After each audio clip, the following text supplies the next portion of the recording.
Toto švetočne drevko veľa ľubia mať u svojim dome počas decembra i januara, bez njeho češko zadumać kračun i novi rok. Veľa ľubia mať odrezane, bez korenja. Totoše pod vplivom fahovcov i željenoho ruchu ostatnjih rokov menja.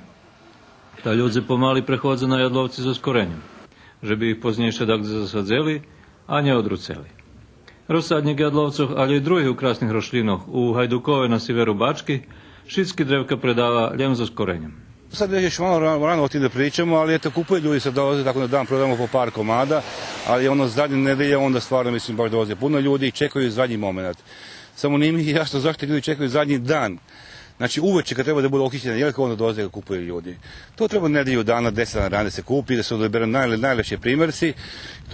To je jedna tradicija, tako treba se radi, samo tako ne rade ljudi. Oni čekaju zadnji dan u momentu da bude jeftinije ili nije jeftinije, a mi ne popuštimo sa cenama sigurno neće.